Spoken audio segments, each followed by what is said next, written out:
Podcast starts now. Today is a red letter day because we are recording.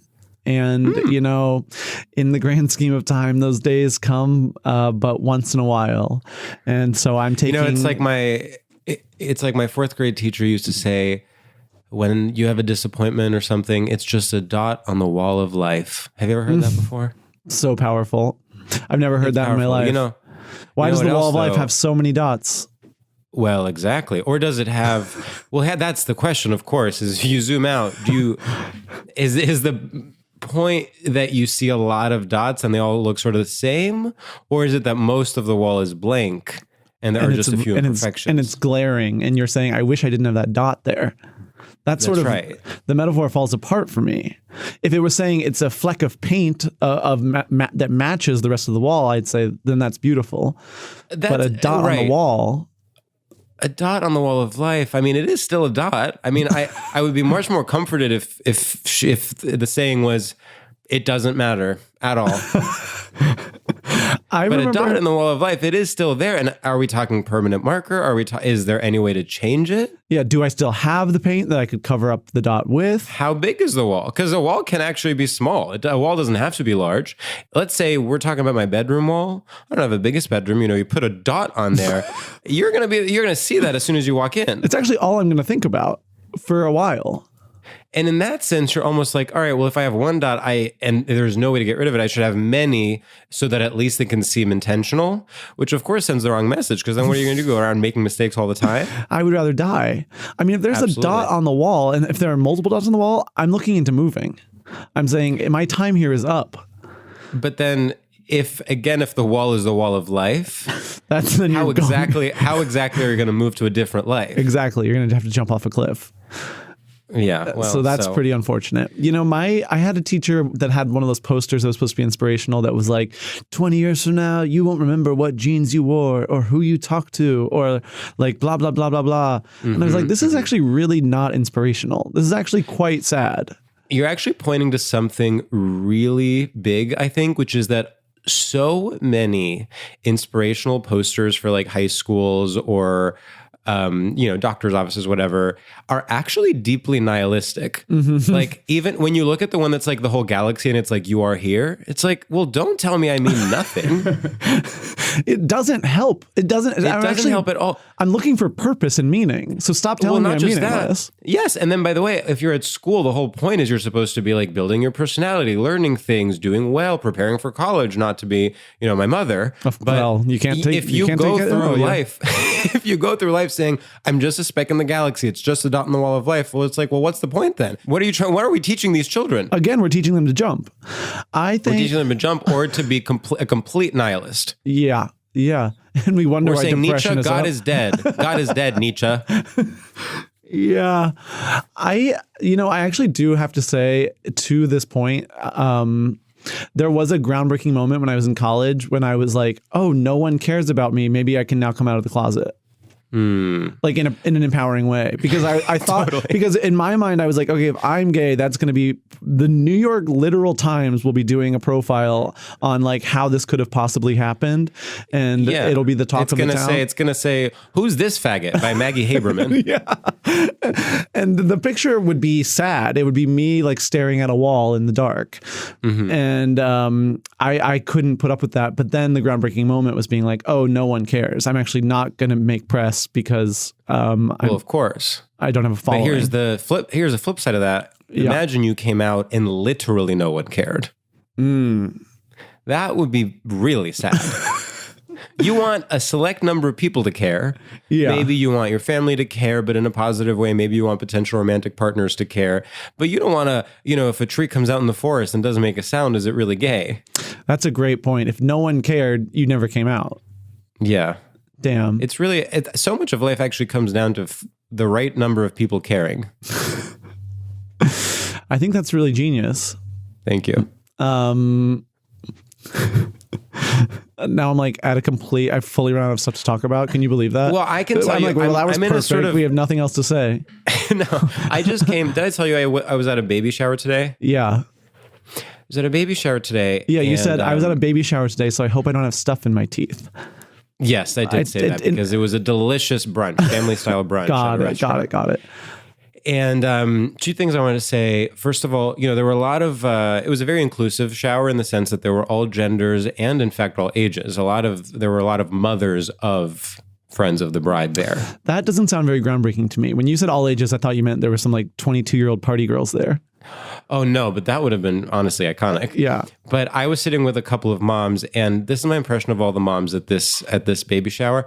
You go out these days, they're putting cumin in desserts. None of my business. Huh. Did you argue with them at all? No, I actually was agreeing with every single thing they were saying.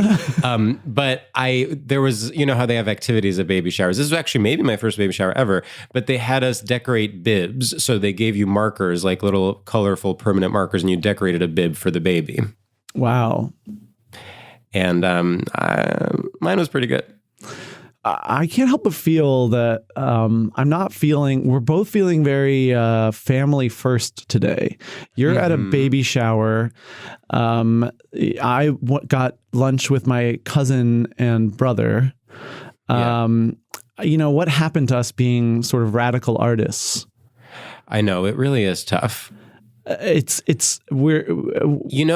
you something? Last night, I went to your boyfriend's birthday party. Uh-huh. Okay. Gay guys at a gay bar. Classic. Guess when I got home? 11:20. Damn, that hurts. The way I am 65 years old. It's a bummer. I mean, I was falling asleep watching Survivor on a Saturday night at midnight. And I said, it was the finale. I couldn't finish it. I said, I'll save it for the morning. Mm-hmm. I woke up at 7 a.m. today. It's a Sunday. That is insane. Well, you're also going through you're doing sort of a dry January against your wishes. I'm doing everything I'm doing right now is against my will.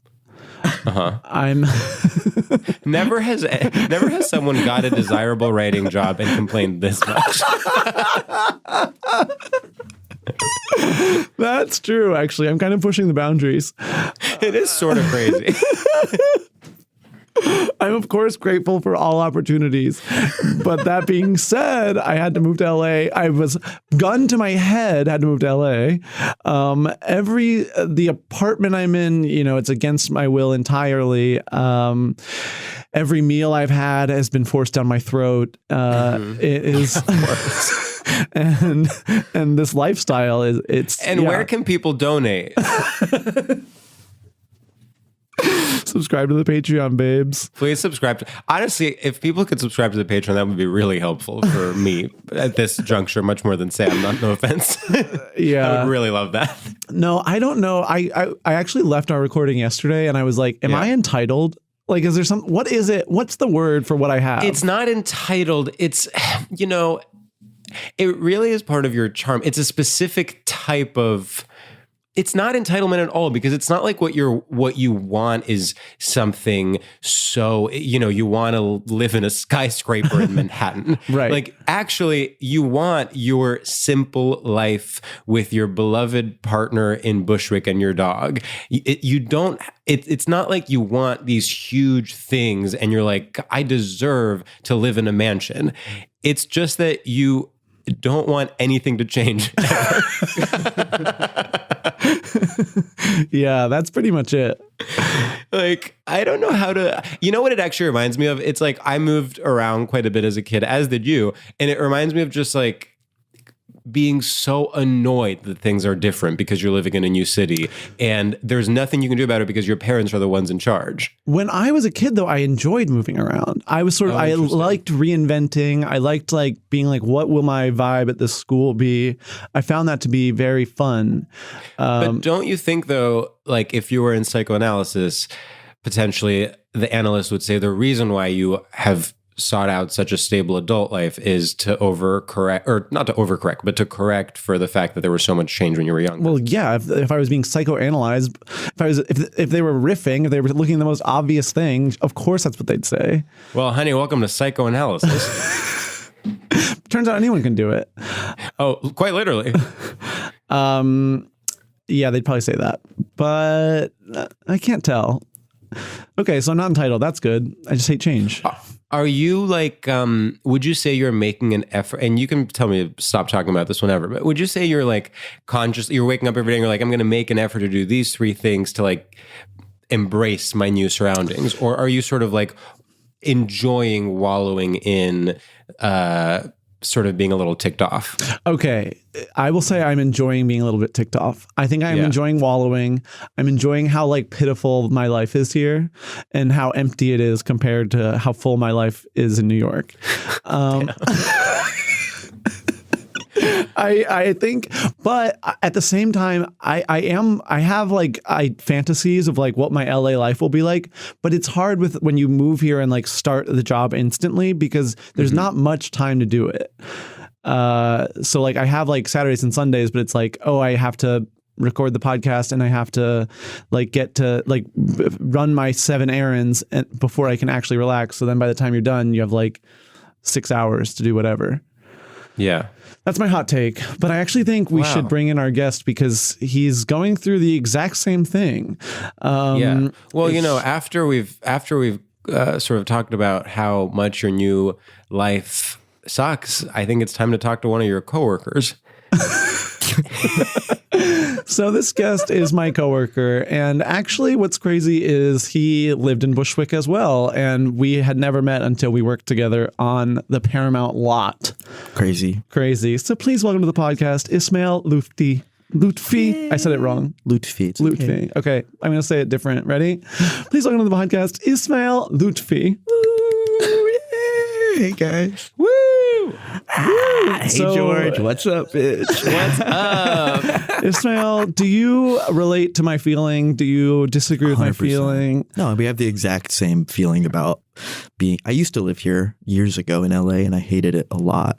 It was one of the worst times of my life. I was deeply sad, depressed. I got on SSRIs that didn't help. I was so freaking sad. And then I got a job in New York, went to New York, best time of my life. And now we're back. Wow. And it you know what it is?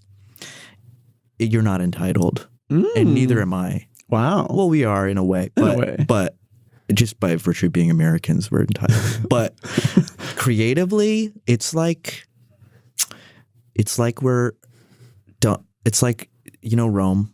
Of course. The empire. Yeah. Mm-hmm. It's still around in some capacity. Sure. Yeah. I've heard it wasn't built in a day.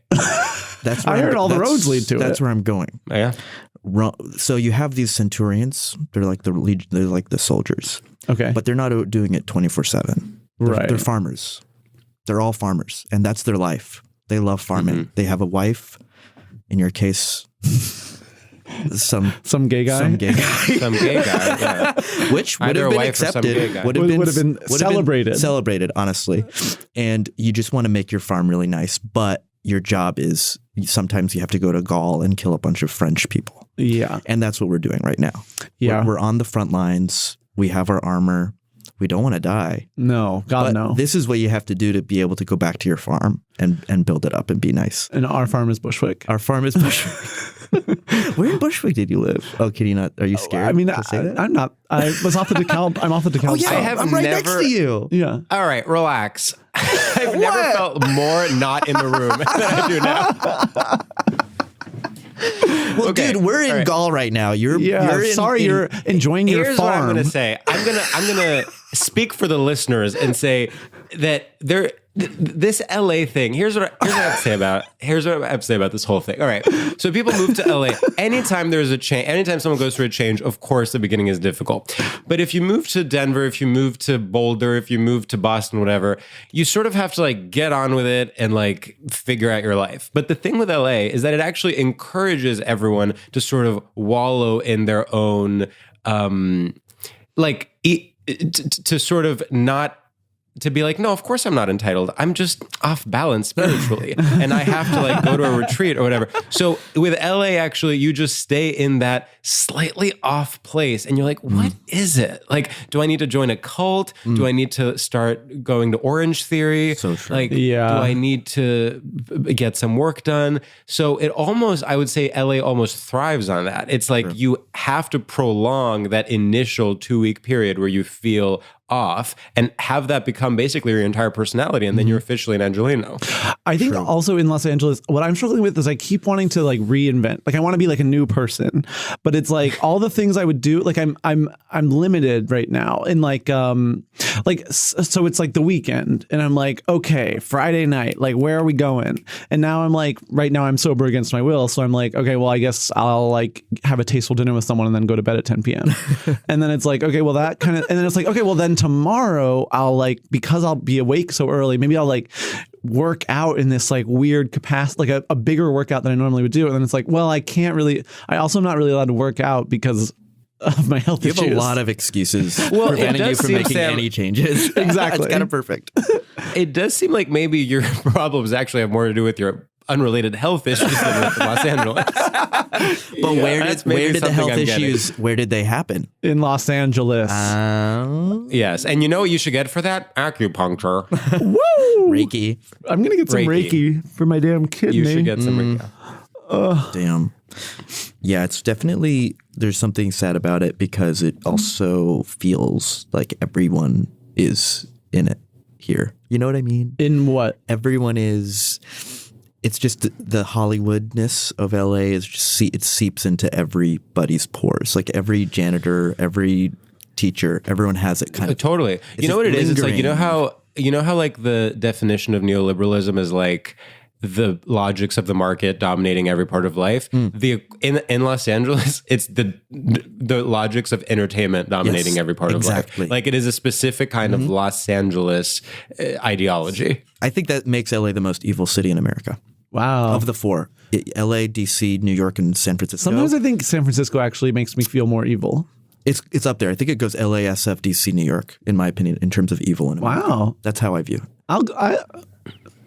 Okay. DC's similar, though. Everyone in DC is kind of like talking about Connor Lamb. Yeah. And like politicians no one cares about. Yeah. It's kind of funny. Like I love being in DC because people will be like, did you know Meghan McCain lives there? And it's like, huh? Yeah. Exactly. That's cool. Yeah. Well, also they have their own micro celebrities. Like everyone there, it's like how everyone in Hollywood knows the name. Like no one in the real world knows the name of the woman who played Priscilla in Priscilla, but everyone in Hollywood is like, she's doing really big things. And similarly, there are like mayors and senators and governors that sort of only have name recognition in DC and nowhere else, even in their home state. Wow. Who's the actress that plays Priscilla? I don't know her name. I don't live in Los Angeles. We haven't lived here long enough. Do you guys know it? No, I've no idea. I would say knowing that actress is actually it's like literally the divide between working in Hollywood and not working in Hollywood is knowing that actress's name. I have literally Googled it multiple times to be like, wait, I know Jacob Elordi is Elvis, but who's the titular Priscilla? And each time I say, oh, her, couldn't tell you. Wow. She's having a big year, though. What else is she in? And good for her. I don't know. Oh, that's actually toxic that she's the star of a film. And I'm like, but what else is she in? I'm like, that's already big enough. Yeah. That's fucked up. Well, you're just looking out for her. It's not enough because we don't know what her name is. So she needs to actually move on to the next one. True. It's true. It's true. Yeah, she's going to be named like household recognition. And then in like 5 years, we'll be like, yeah, Priscilla was fucking amazing. Yeah. Her star at Priscilla really. I was there. I was there on Priscilla. I'm going to delete this episode. That's proof that I wasn't there. Are you scared that CBS is going to hear that you're unhappy and something bad will happen to you?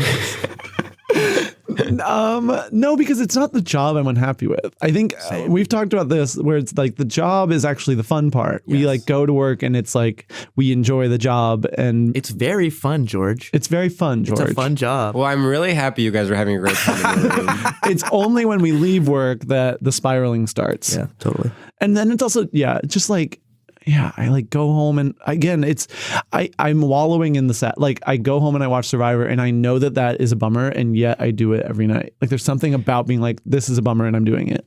This is like what you guys are describing is like why Silicon Valley companies in the early 2010s like started having all those perks is because everyone would like move to San Francisco from, going to Yale or whatever. And then like they would be taking the tech shuttle to the Google campus and they'd be like so depressed after work. So then Google was like, we're going to get trampolines.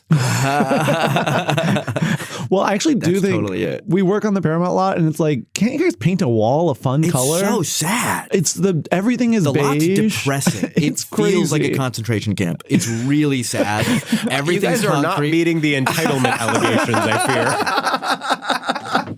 The food is terrible. The food sucks. No, I actually am They addicted. whip us. Yeah, they could make me paint the wall and I would be happy. I would love to. I would love to paint a wall. It's crazy to see tourists like in buses. They'll come through the lot, and I'm like, "What are you looking at? Well, literally, It's what a is there to sad look at? place." Yeah.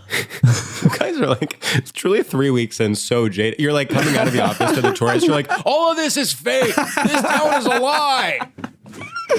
No, I've been bad about that. Like one time an Uber picked me up from work and he was like, man, you're living my dream working at the Paramount lot every day. And I was like, oh, it's not as good as it looks.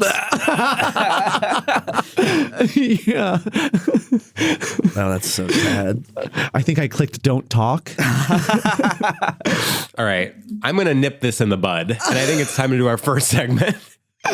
No, we're kidding. We're playing heightened versions of ourselves. Yeah, totally. We're so Of humble course. and grateful. No, I'm Of so course, of course. grateful. Yes. It's the best. It's the best thing I've done. That job. Is that true? In terms of like going in and feeling happy and not wanting to blow my brains out at work. That's true. I like being there. I like it. I like being there. It's fun. I have a huge update. The actress's name is Kaylee Spaney. I've never Both heard that of the in my names life. are spelled wrong. Kaylee You can't be named Spaney? Cailee. That's tough. Was she that bitch in Pearl? She was not that bitch in Pearl. Because isn't that Mia Goth? Yeah, or was she the one in Smile? Who's the one in? No, the one in Smile is Kevin Bacon's daughter, Sozie Bacon. Sozie Bacon. Get a grip. Get a life. These names. Unbelievable. Yeah, I think Kaylee's biggest problem, other than that her unfortunately face is unmemorable, is that she spells it Cailee. Okay, I have a question really quick before we do the first segment. George, was that Okay. too much? Were we complaining too much? Because in my mind it was funny, but then I was like, maybe it is too much. Listen, do I think everyone listening to it will be like, damn, I'm so glad they're finally saying all this? No. Oh, damn. It honestly might But be. we have to be honest It might be in this people- industry. People would probably prefer if we were shitting on everything and then also being like the job sucked. That would help probably. It's kind of maybe more annoying that we're like, but the work is Well, that's so the thing. fun. That's the thing. That's Because true. you guys Okay. are saying, you're saying the job is so fun. You're saying you're working at the Paramount lot. And then you are just sort of complaining about a general ennui. I think if you came in and you were like, you know, they fucking moved us here. It's underpaid. It's non-union. Our boss sucks. Yeah. Like every day we get physically assaulted. You know, people potentially would be a little more, a little more on your side. So they're not on the side of the walls need to be painted a better color? Yeah, no, I don't think they're on the side of we have big Hollywood jobs and we don't like the aesthetics of the office.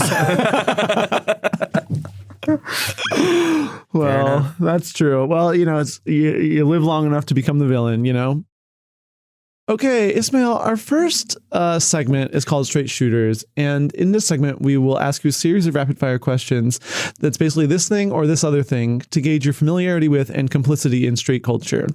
The only rule is you can't ask any follow-up questions or we will scream at you so loudly that your LA ennui will be justified. But I fear that if I really play along and just answer everything correctly, like quickly, that'll not be fun. I'm proud of you for not asking a question. And I think I'm that's really such proud an of you for not asking a question. Yeah, I was like, oh no, he's going to immediately come out at a loss. But you knew exactly what you were doing. And I think that's a reasonable fear, and that's part of life, you know? Yeah, maybe lean into that. Okay. Yeah. Yeah, totally. Yeah. Sit with that. All right. Sam, go ahead. Okay, Ismael. Sayings that are kink shaming or bangs that are face framing. Bangs that are face framing. Okay. I'm just a girl, or my name is Earl. I'm just a girl. Okay, touched by an angel or caressed specifically by Chris Angel. Chris Angel caressed. Okay. Easy. Lying about your checkered past, or flying the flag at half-mast. Lying about your checkered past. Oh, wow. Okay, May December or January Jones. May December. good. May December. Wow. May Okay. December. Being weak on foreign policy or looking chic and causing jealousy? I mean, looking chic. Of course. Looking chic, easy. Okay. The ladies of the canyon or that one lady, Jane Campion? I don't know either of what those mean, but Jane Campion sounds like a cooler thing. Correct. Nice. Way to support female filmmakers. Okay, Ismael. Burying the lead or marrying to breed? Oh. Marrying to breed. Wow. Okay. Curveball. That's amazing. So we rate our guests on a scale of 1 to 1,000 doves. And I think, I was so impressed that you sort of addressed the issues in the game head on up top, but didn't change your performance. I found that to be really groundbreaking. So I'm going to go 923 doves. Wow. You actually got 2 more points than our guest yesterday, I believe. But who's way. counting? Sam is really, yeah. I'm in the Sam, 20s. really- I'm very in 920s. That 920s range is really where you thrive. Where you Yeah. come What was alive. can I ask questions now? Yeah, I guess actually you can. Yes. Yeah, the segment's over. What was the last guest dove count? 921. And I'm You- I think it was 923. 921. Yeah. Or 923. Look at that. Yeah. So that's yeah. sort of the space we're in right now. That's great. Yeah. I think. Yeah. Did you? I really liked how calmly you answered. I feel like it was, you thought about it just enough. You didn't put a whole show of I know. overthinking it and pretending that it's more deep than it is. Yeah. But you also took it seriously. You took it seriously. You engaged with it. I hate people that overdo stuff. That's just fun. Not to talk about our job again. But there's a lot of that going on that really makes me mad. A lot of Oh, interesting. Name names. Yeah, please. there's a lot of Yeah. when he was on, he couldn't answer a single question. That was confusing to me. It was and it's exactly what you're saying, George, in terms of it's a fucking game. It's a silly game. And every single prompt he was like,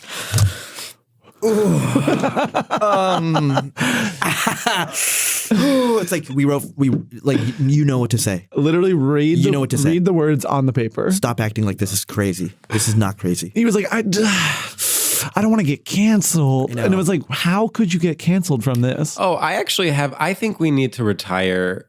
I know we also do it too ironically when it's like, oh, I don't want to, but we need to retire all forms of prefacing something by saying, I don't want to get canceled. It's enough. Awful. And I think awful. I think we don't preface things with I don't want to get canceled. I do think I preface things with does this make me unlikable? Which is more of a realistic question. Yeah, it shows it's just self-aware as opposed to the canceling thing. It's the opposite of self-aware. It's you're not in a position to get canceled. Who are you? Yeah. You're also are any of you? you're overestimating your own importance. You're engaging with what's going on at such a remove. We're having a conversation. No one's getting canceled. Yeah.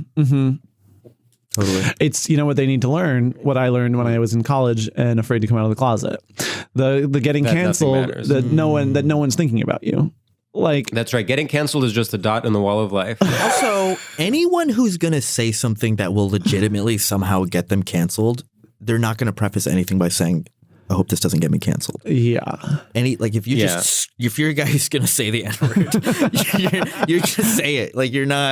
You're not scared of a room of people being offended. I mean, it would be sort of funny if someone in a stand-up special said, "Oh, I hope this is okay to say." No, that could be and an then entirely just said the N-word. that could be a groundbreaking new tone because so many people are it's more challenging. It's what are you going to cancel me? Yeah. And then they do it. But I think sort of the wondering and then continuing forward could be brand new. I'll say, I actually agree. I'll agree with that. I'll say, generally speaking, I am tired of sort of Joe Rogan, edgelord comedy, whatever, Ricky Gervais, all that stuff. But actually doing a full special where the entire performance piece is you honestly speaking in the tone of someone that's at a gay straight alliance meeting, but then you say the most offensive thing after prefacing everything would be very funny. So I would like to challenge maybe Ricky Gervais or one of those illustrious comedians to attempt that. Yeah, I think that's the way to be fresh. Huh. Should we get into the topic? I think we have to. I mean, we've run out of everything else to talk about. We hit complain about job, complain about LA, cancel Segment culture, and then complain about job again. Yeah. Complain about job again. Yeah. What other blessings can we sort of shit on that we have? Well, Ismael, what is your topic today? I think I teased it a little bit earlier, but You did, and I noticed that. I did notice history buffs, knowing things about places in the world. Mm-hmm. Being a guy who knows stuff about things, about politics, but specifically about places and history. What do you think is straight about knowing things about places in history? I was saying it earlier. I think there's something about the way that it affects your ego that I think is specific to straight men, that we feel like we're showing off by knowing stuff about a thing or history or a date in a way it's very unique to us because we do it and I do it. I'm a big guy that does that. Yeah, you brought up the Roman Empire. Immediately. And I do it and I know as I'm doing it that none of the people listening care. But as I'm doing it, I'm feeling kind of good. It makes me feel good and like strong, smart, strong. It's an interesting double-edged sword because I feel like Gladius. Kind of Roman sword. It's a gladius because I feel like it has the reputation of being bad. It's like it has the reputation of like eye rolly, straight guy, of course, and yet they still do it. It's an interesting like girls don't like it, like I know, and yet it is done all the time still. But I also think I think about that often with when people when straight men specifically do something that is so like iconically made fun of. Like think of a straight guy literally wearing a fedora or like playing the ukulele, like things that have been we've decided so long ago that those things are lame or cringe or whatever. Mm-hmm. And I think we overestimate how much that makes it to that part of the population. Like, I don't think a guy that starts talking about the Roman Empire is thinking to himself, I know this is annoying, but I still think it's interesting enough that I'm going to bring it up. I think he is completely oblivious to the fact that behind his back, there are all these conversations happening about how annoying it is when he brings up the Roman Empire. To be totally upfront, was it annoying that I brought up the Roman Empire immediately? I wasn't doing it to service the meme. I was trying to make a comparison between our jobs and. No, I find we use the tools we have in our tool belt. I did not find it annoying. I did not find it annoying at all. It was in the service of a joke. Yeah. It was foreshadowing your topic, so that you're just being good at your job of being a podcast comedian. Yeah, I actually found that great. Okay, great. And I kind of felt like you were character building. Exactly. You were sort of letting us know who you were. Exactly. Yeah. Yeah. I mean, it's tough. I think so I'm thinking about also like, so you were watching the game. We were doing the intro and you said, well, that's good because I'm watching the game. Mm-hmm. It's actually surprising to me when straight guys do straight guy stuff because to me, it's sort of like, well, don't you know that that's, I think it's so on the nose. But then gay guys, when we are being gay guys, I'm always like, oh, we're doing the gay guy thing. Like when we're listening to Dua Lipa and talking about Houdini, I'm like, oh, we're being gay guys. Houdini a gay guy thing? No, Houdini is a Dua Lipa song. No, Houdini is a single by Dua Lipa. I'm like, what gay guys love magic. Know about Houdini? Oh, that's so funny. To even say like watching the game is on the nose, it's like it so betrays how much of a bubble you and I live in. Watching the game is not on the nose. Watching the game is literally the default. Like at any given time, most people in the world are watching the game, and we just happen to not be. So we're like, that's kind of weird. Well, I also think, and maybe this is again the bubble. Guess what? Ring the New York versus LA alarm. I feel like straight guys in LA are much more comfortable saying where they're going to watch the game, whereas straight guys in New York still want to cling to an alt straight identity. I mean, again, I do think that might just be you living in Bushwick and knowing only comedians. I think many I straight don't know guys if I in New agree York with you. are watching the game. Yeah.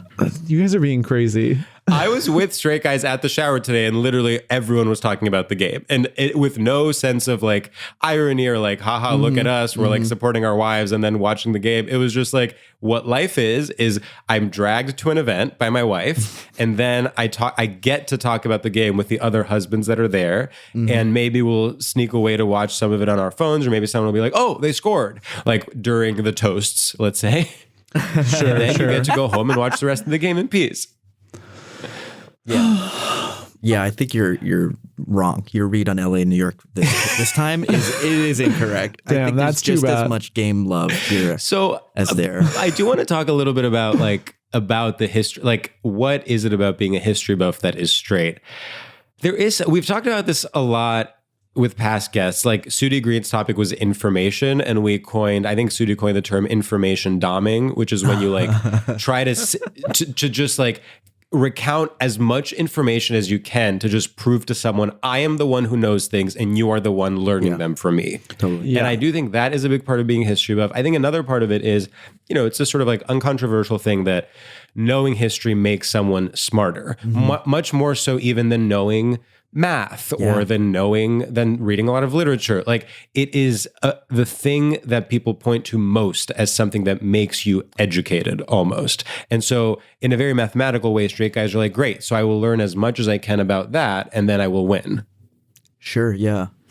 And I think it's really smart to look at it from that angle as not smart, but like it's strategic, because we're not to be a history buff again, but we're all in history right now.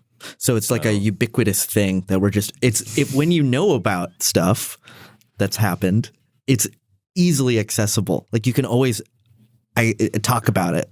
Sure.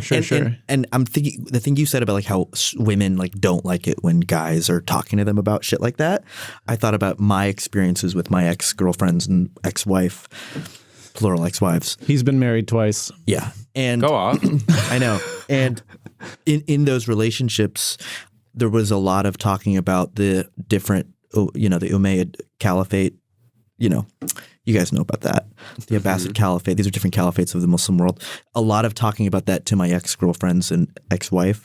And when I think about why I did it, truly, it was because I didn't have other stuff to say. And so a part of me was like, well, I know a lot about this, and I'll just ask her, like, do you want to know about, Sultan Harun Rashid, like, for a little while? And they'll go, and then I'll just start talking about it. And that's like 45 minutes killed, like, easily. Yeah. And they didn't really care, but they were having fun listening to me just kind of wiggle around because they like me. You know what I mean? Sure. We're dating, we're married. They're enjoying just hearing me. Are they picking up on it and like going to ask about it in a week? Like, oh yeah, that's like that the Battle of Yarmouk. Like, no, they're not going to say, they're not going to remember any of it, but it's just to fill time and to like build rapport, kind of. That's what I think it is. And it's easy. I don't really have to be showing my personality in any. Well, that's what I was going to say. It's a way to hide behind. It's like it's literally like, well, here's a list of facts. It's also and God forbid I run out, because then I will have to say who I voted for. Yeah, I have to say who I voted for. I have to say how I'm feeling right now. Yeah, because it is about my dad. Yeah. I think it's hard. It's interesting to me that you were like funny and into. I feel like history facts are so dry, and it's so like, to me, people that are addicted to history are like not like a huge LOL convo to have. Well, it's funny you say that, because a lot of historians are actually really funny people. Oh my God. And I could give you a list of names. Yeah, I actually think there is sort of like there's a sort of quirkiness. Well, there's history humor, history but that's different. That's more like they love to do those little jokes where it's like, yeah, that'd be like if the blah blah blah empire mixed with the blah blah blah, and it would be like what are you saying? And it's like, I'm saying I don't like my mother-in-law. You know what's funny is even you doing an impression of a guy right there being a history buff turned me off. Like it really annoyed me. That's the issue with being a history guy is if there's another history guy around, we're like, it's like same magnet. It's kind of similar with gay guys, to be honest. Enemies, immediate enemies. And if there's ever another guy who knows stuff, like it's hell. Yeah. Then if I say anything, he's going to like tag it with like, oh, right. And then also in 1704, then that happened. Yeah. Go, right. Yeah. Well, and then in 1705, that happened, you know. So it's not a good way to be. Yeah. Well, because it's sort of, there's a thing when it's like, well, when I do it, it's with tact. Exactly.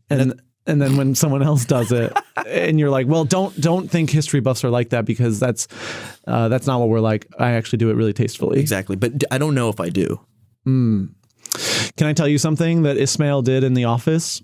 Please. We were going around saying what our special skills are.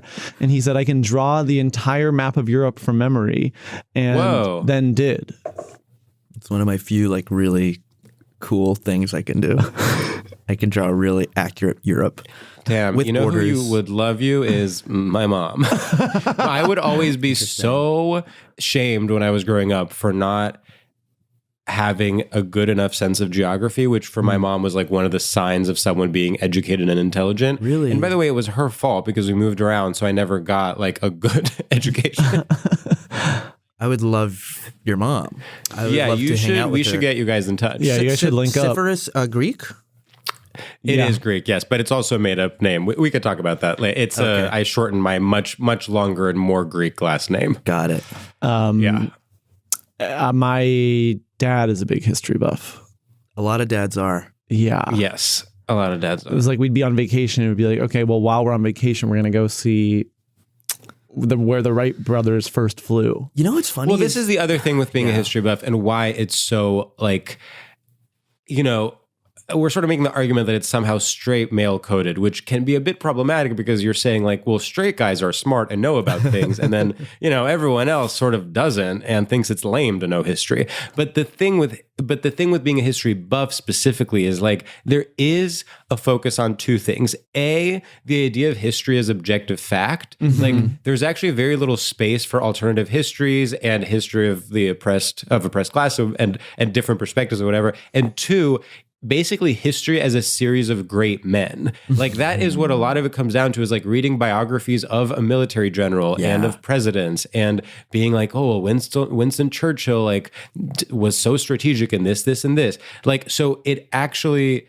is, being a history buff in that specific way only serves to reinforce your own ego as a straight man, because you almost are like subconsciously putting yourself in this line of great men.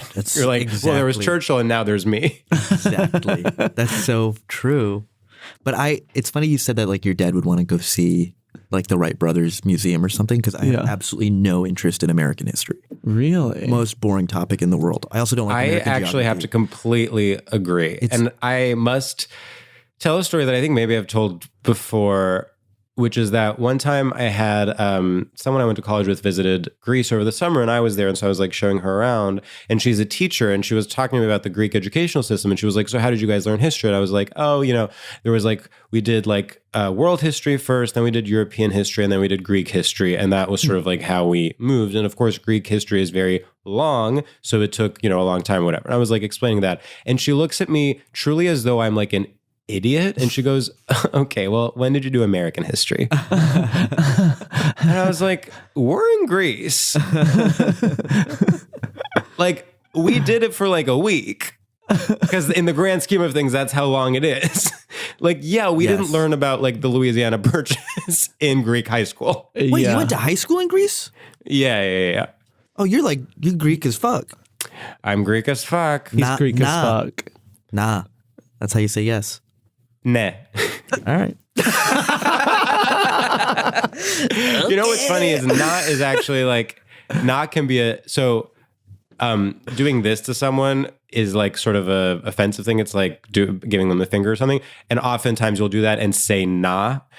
So it'll be like nah. And so it can be sort of like a negative thing. That's why I'm correcting you, so you don't go to a Greek person, say nah, and then they're sort of like, yeah. Nah. There you go. Damn, that's crazy though. Because that's why. But anyway, but I don't like American history. The American, it's too short. It's too short. Yeah, 1700. But the history fuck buff, off. the specific American history buff is, as you're saying, even more toxic. At least learn about, at the very least, Europe, and then of course, you want to sort of open your eyes even further if you can handle it. I do think when it comes to history, specifically battles, don't speak to me. Battles get me going. Yeah, give me the day. No, guys love battles. I love the day. I love the combatants on either. How many allies each person had? How many? How much cavalry there was. I want to know what life was like. I want a slice of life. I like that too. Yeah, I like that too. When I think of history and when I use it for conversation, I don't think I'm explicitly. Just like you said, talking about the strong men of history. I think I'm going there were every soldier in the Roman army was a farmer, and they were tilling their fields until they were called to the battlefront. So, to your point, I like to think of it in terms of what they were living like back then. I think that's what's interesting. Sure. Yes, absolutely. I'm good. Yeah, I'm good. Sam, in terms of the battles, the obsession with battles, that was sort of the original watching the game, is learning about battles. Damn, that is and so I true. think there's a real straight line between being into battles and being into the big game. Mm-hmm.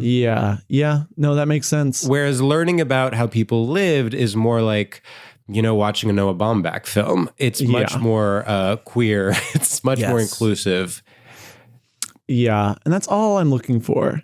Mm-hmm. The gay analog or whatever is it's actresses. Wait, hold on. The gay analog to the big game? To history buff. To being a history buff? Yeah. Well, no. I mean, yes, there's, yes, you could be the gay equivalent is basically knowing Oscars trivia.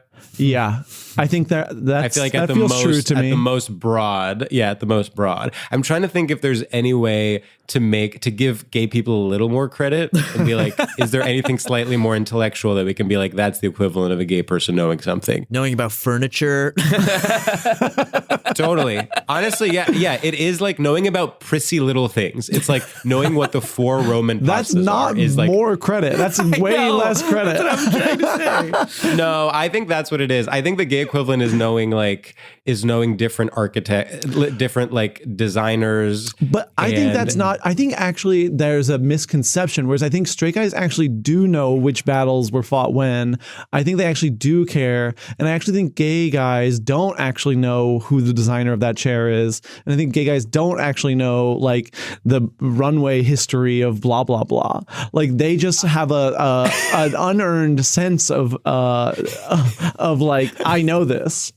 I mean, you know what I'm going to say. What? I think that might just be the gay guys we know. No! Many gay guys know about fashion, about which runway was important in what year. I think so few gay guys actually know. If you are in an...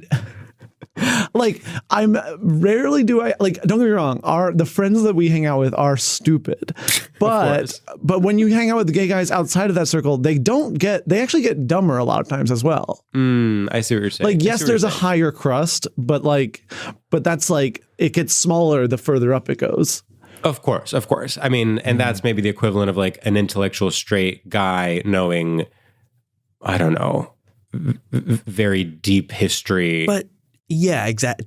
To defend the gays in this analogy, where the comparison we're doing, most history buffs, and myself included, I don't think I could tell you the date actually, the actual date of any battle. Really, I could tell you a ballpark for many battles, but just to your credit, it's my point being that gay guys don't actually know all the design. I don't think most history buffs really know anything other than a vague sense of when stuff was happening where and what life was like. But that's why I think Oscars are the biggest comparison. Yeah. I mean, there is a sense in which identifying as a history buff is almost like identifying as an empath. It's a little, the lady doth protest too much. Exactly. No self-respecting history enthusiast would have that be the main thing of their personality. Totally. And I would not really be identifying myself as such, except that you told me I have to come on with a thing. I would not actually call myself a history buff, but I have been called one. Yeah. And I can't tell if you're like being humble now. Like it's a very confusing. You're trying to distance yourself. Can I ask you something, Ismael? Please. Like because this is something that I think is a big part of being a history buff is just like the constant consumption of history media. Mm-hmm. Like there are so many history podcasts and, again, biographies of military generals and law, like the fetishization of like reading oh my God, what's the guy that wrote The Power Broker? Robert, anyway, reading like a 900-page book of history or a 900-page biography. Mm-hmm. I'm looking up Power Broker. Robert Caro. Okay. Yes. Like that it's almost like you don't even have to digest any of it. But you got through 900 pages. So my question to you is, what is your like history media consumption like? What is it that how do you maintain your historical knowledge? Wow. Fuck, that's such a good question. I mean, I think at this point, early, like a decade ago and growing up, it was a lot of reading books that were not maybe 900-page tomes about, Ulysses S. Grant necessarily, but we're just in this space of like, I'm trying to think of a good, like Augustus by John Williams, which is just about Octavian. Sure. Like that's kind of a good starter for like getting into that shit. And now, sadly, I would say my history information is just from my algorithm is now purely all YouTube feeds me is stuff about battles. All my Instagram is stuff about like Turkish warlords from the 1500s. Yeah. So it's kind of devolved into just whenever I go on my phone, I'm learning like one little thing. That's nice though. I mean, I'll forget. I forget it all. I actually have a suggestion for a gay versus straight comparison. Okay. And let me know if this rings true. I almost think it's straight to know about older history and gay to know about recent history. Yeah, I think there's something to that. I think gay people love to be like, no, you forgot that Tyra Banks put out a single in 2007. Exactly. But or also, of course, the recent trend of like how we were unfair to various women in the late 90s, early 2000s. Oh, yeah. Yeah. I also feel like if I'm going to talk about something historical with a gay person, historical and not about celebrities. I think it's a safer bet to talk about like the Iraq War than to talk about the Roman Empire. Like there's something, and it almost maybe even stems from a narcissism of like recent history. The one we lived through is actually more important and more worthy of study. And I'll say this, it definitely requires more, almost like intellectual bravery to discuss modern history. Yes, there's exactly. Less like of a sheen of objectivity to it. Sure, 100%. Sure. Well, it's also there's something almost more progressive about being like, okay, let's talk about the Iraq War so we don't repeat those mistakes or something. Yeah. Whereas the people that are talking about the Roman Empire are by and large like incels. Like there is something actually. And please do not write in if you're a progressive historian. Of course, I know that all history departments are run by Jimmy Carter types. I get it, but at the same time, the people that are hobbyists that are learning about the Roman Empire and learning about like masculinity in ancient Greece are doing so almost as a cover for their own prejudices. True. Yeah. True. Wow, that's a really beautiful way of looking at it. Thank you. Damn. I do wonder, I think that brings up an interesting point with literal like queer history where we love to like sort of paint with broad strokes and not know the details in 100%. A way that is like almost really freeing and fun, but only almost. Well, there's actually, I mean, it's almost like the other side of the coin of hegemonic historical narratives where it's like, okay, so the hegemonic historical narratives are like, it's all great men that made a series of choices that led to democracy and progress. And then the uneducated queer person who wants to have an alternative narrative is like, no, it was women, period. End of discussion. Yeah, it's Abraham Lincoln was a gay guy. Yeah, literally.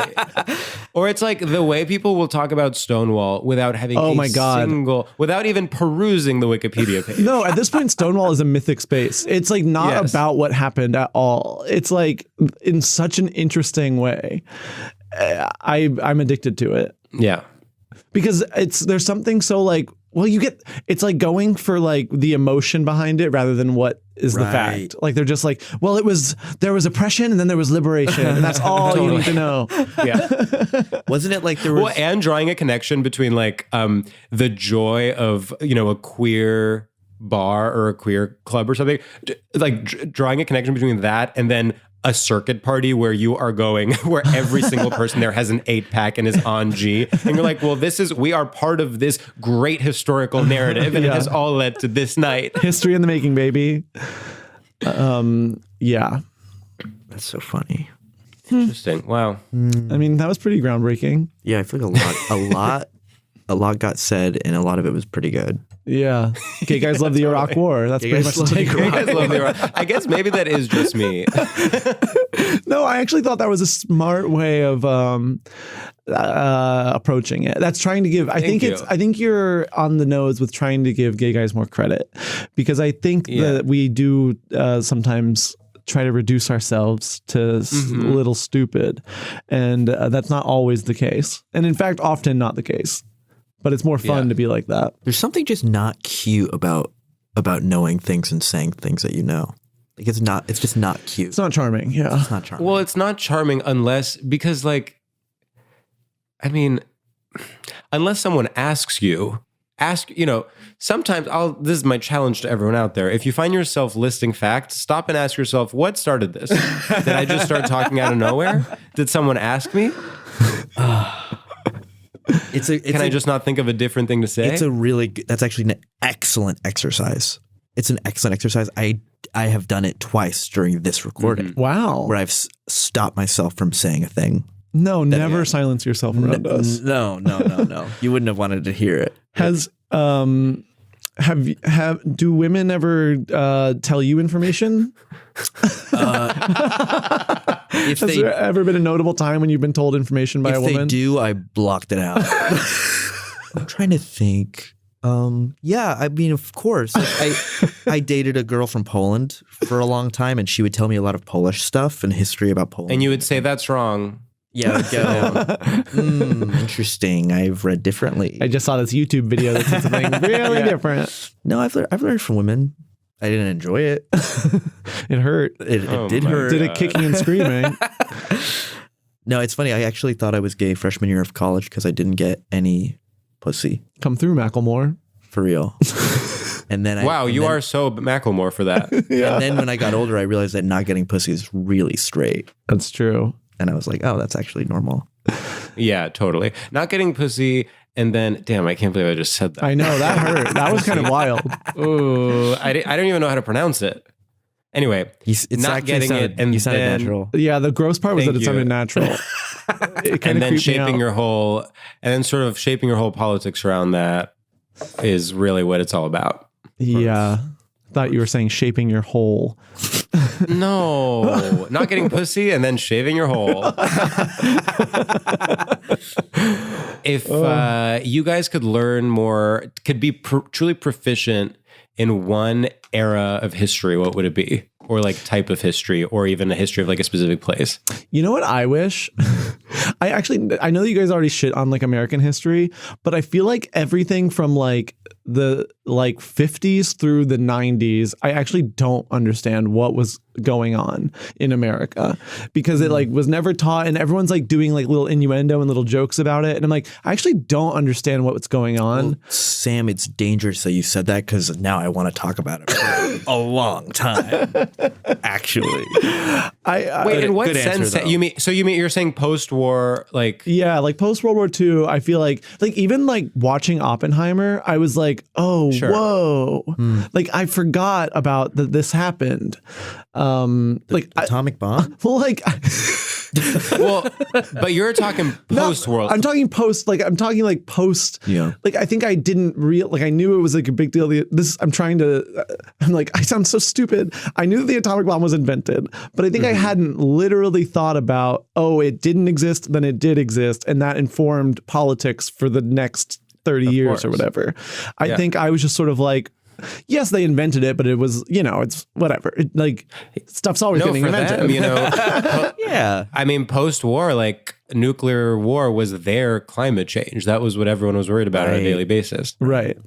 True. I mean, I watched Oppenheimer. I get it now. And I loved every second of it. I hated it. We did, I have to say, for all our... Oh, wow. Oh, we both loved We both Oppenheimer. loved I it. hated it. I just didn't care. It was our second favorite movie of the year. Whoa. What was number one? Anatomy of a Fall. Oh, I loved it. I loved Anatomy of a Fall. Good, good. Probably top three for me. Wow. Yeah. Really good movie. What was your top one? I don't know. Maybe Anatomy of a Fall, actually. Now, Oh, now that really? now that I'm on the spot, Gotta No, be pander, Anatomy of a Fall. pander. I know that there's at least two others that I loved a lot last year. What were the other two? That's what I'm saying. I can't. Oh, remember. you can't I remember. It was Priscilla. I don't know what. The Whale came out 2022. That doesn't count. I loved The Whale. You loved The Whale? I loved it. I rewatched it 2 nights ago. I cried. No. I cried. George famously cried watching it on an I airplane. famously cried watching it, but I do think it was the altitude because I was on a plane. No, it's a beautiful movie. No. It No, I don't know should about make that. you cry. At the Ismael. end, Well, it certainly wants to make you cry, and it does. It really is trying hard. If you have a heart, I cried again. I knew it was going to happen. I knew that the daughter was going to relent at the very last second and start crying and hug her dad, and I still wept. Wow. Did you watch it specifically to feel bad, to like wallow in your sadness of being in LA? A little bit. I was with a friend though. Oh. We were both like, this would be kind of funny to just like watch a sad movie and cry together, and we did. You popped on The Whale. Wow. It was great. It was great. Wow. Yeah. Wow, that's almost giving I'm sorry for saying, when straight guys would like jerk off together in middle school. Sort of the adult version of that. Yeah, a little bit. Yeah, that's nice. Yeah, whereas jerking off was the child version. Kind of another crazy. movie that came Exactly. Jerking off is for kids and crying is That for is adults. weird. Yeah. What other good movie came out last year? I know this is now bad podcasting. No, good. It's always good podcasting to be like, It's always what good. was Poor that? Things, May, December. Barbie, The Holdovers. Some good movies. It's a good year. Yeah. May December was pretty. I really pretty liked damn May, good. May, December December. was great. Not as good as Anatomy of a Fall. I'd put it up there for me. Okay, this is boring now. We can't do this anymore. Okay. Wait, so do you guys want to, okay, so Sam, your answer is you want to know more about America from the 50s to the 90s, which is an iconic answer. Ismael, what would your... When you put it like that, it sounds so stupid, but yes. No. Okay, I Ismael. think China from the beginning of time to now Okay. is what I wish I knew everything about China, and from a Chinese historian, because I feel like China is like another planet, just in terms of there's a billion people there, and they're like completely different, like India's a billion people, but they're weirdly related to the West in a way. Like we have a similar language, family, like there's some connections. China's like just been different forever and has existed in its own way, has no connection to the Roman Empire, no connection to Western civilization whatsoever, and is just its own thing forever. And I don't know too much about it, and that makes me sad. I love China. I want to know more about it. Wow. And it scares me. China scares me as a concept. Well, How it's so? so large. It's just huge, quite large. and there's a billion of them. That's scary.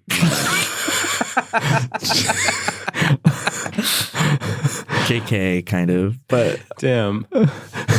George. am I gonna get canceled? Am I going to get canceled for this? George, what's your answer? I mean, not to be all... I mean, I guess I have a few... All of my answers are very like Howard Zinn.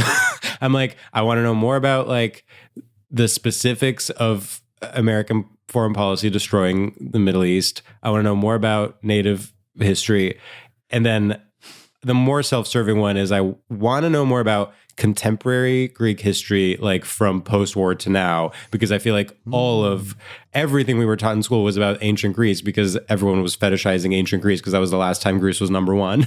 And I'm like, all right, let's see, like, how did we get here? When did people stop paying taxes? Like, what exactly, what happened? I mean, I guess I know a little bit about the Ottoman rule and all that stuff, but I would love to know. Good era. I mean, I'm ashamed to say it. I know way more about America than I know about Greece, despite sort of being equally from both of those places. Greece gets a good amount of airtime, though, I'd say. It really does. Even in like American schools in a pretty surprising way. But not contemporary Greece. No.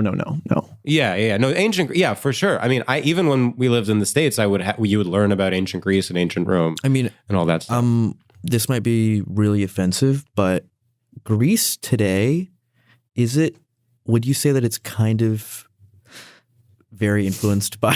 I'm so curious. I know, it's very influenced by like the Slavic nations around it, that it's sort of lost. I mean, I think that's what the thing. I don't want to misspeak, but I think to me, growing up there, I think there's always this push and pull of Greece being this small, like, Balkan country, let's say, and then also having ambitions to be a quote unquote serious European country. Right. Like there is this almost the anxiety of like someone in the middle class who wants to be upper class. Like Greece just wants to be as, stable and rich and whatever as like, France, Germany, whatever. And yet it is just this small country with a small economy. The main industry is like shipping and tourism. It doesn't have, even compared to other small countries, think about Italy, which is also a small country, how many like car companies and fashion companies and like food and whatever is there. It's like, what does Greece export? Like yogurt and olive oil. Anyway, but so Greece at the same time, it has like definitely, based on its geography, done a pretty good job of like standing out just on a cultural level. Like when people say I'm going to Greece, no one imagines like, oh, you're going to pass over Bosnia and Herzegovina and sure, it's like, much no more one imagines clear that it's in Eastern Europe because it just kind of like beat those charges somehow. Well, it also is just such a, like, what you imagine when you imagine Greece is so specific. It's like people imagine the Parthenon and they imagine like islands and beautiful beaches, and it will always have that. Yeah. Yeah. Good job, Greece. Good job, Greece. Good job to Greece's PR. Seriously. Good job to Greece's PR. Damn. Should we do our final segment? I guess it's time. Yeah. Ismael, our final segment is called Shoutouts. And in this segment, we give a shout out to anything that we enjoy. So imagine you're at TRL in 2001 shouting out to your squad back home, but about anything that you are liking. And we will go first, of course. Can I sarcastically like something? Of course. Totally. You can use this however. We're fluent in sarcasm here. Yeah. I actually do have one, I think. So I can go. Okay, let's see if I can become even more unlikable in this episode. What is up, freaks, losers, and perverts? I want to give a huge shout out to buying a coffee. As many know, I'm going into the office these days. Guess what they have in there? Free coffee. You think it's a blessing. You think I can have as much as I want and no one can tell me to stop. But guess what? When it's free, you don't enjoy it as much. It does not feel like a treat. It feels like medicine. And when yesterday I was walking, and because I also live in Los Angeles, California, and in a neighborhood that's not particularly walkable, I can't just walk out the door and go get a coffee like I normally would. And yesterday I was in a different neighborhood and I walked by a coffee shop and I said, I actually haven't bought a coffee in 2 weeks. And so I bought a coffee and I felt like myself again. I felt like I was hearing my favorite song around all my favorite friends. And just because I was paying $4.50 for a small hot coffee, it tasted better than free coffee, and it made me feel like I was in control of my life for once in my life. So buy your coffees. Yes, it's more expensive, but sometimes spending money is just worth it. XOXO, wow. Sam. Woo! Wow. Yeah. That was amazing. I relate to that. Yeah, thank you. I really did think office coffee would like change my life, and it bums me out kind of. It's sad. Yeah. There's something sad about making a coffee and then drinking it. It just like takes out the humanity involved in like making a lady with tattoos make it for you. Yeah. Like that for some reason just feels better. It just feels better. It really does. George? I have to say, I like the way that I rely on. I need to make my own coffee in the morning to almost feel like I accomplished. It's like the first thing I can say I accomplished.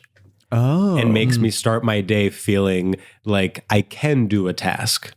And I actually find that the days that I do just go and buy a coffee, it is more difficult for me to accomplish things later on. It's sort of like breaking the seal. See, I have the opposite. Productivity. Where sometimes if I make a coffee, then I'm like, okay, well, that was all my productive energy for the day. Totally.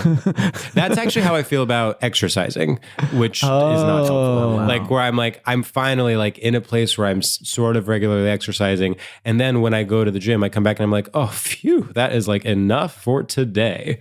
And it'll be like 10 a.m. Yeah. I think making coffee when I was married did make me feel more like how you're saying, George. Like it made me feel like I'm doing something for my family. This exactly. And you're pulling your weight. I'm helping her. I'm helping me. We're both getting energy. But now that I'm alone, it feels sad to make it alone. Mm-hmm. Well, I also actually think that might be related to what you're saying, because I mean, I know you like buying coffee even in New York, but like, especially now that you're away from your partner, it would be depressing to just make coffee for yourself. Yeah. Horribly so. Yeah.